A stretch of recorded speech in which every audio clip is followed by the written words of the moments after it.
का बात बारे अब भइल कमजोरी ई कैसे भइल देखत रही चंचल के का देखत रह हई ढोही के सटोरी आई बा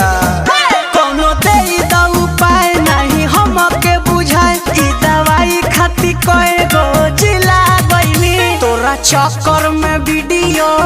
कॉल पर हम हिला हिला के मिला गइनी तोरा चक्कर में वीडियो कॉल पर हम हिला हिला के मिला गइनी बर्बाद कर देलू।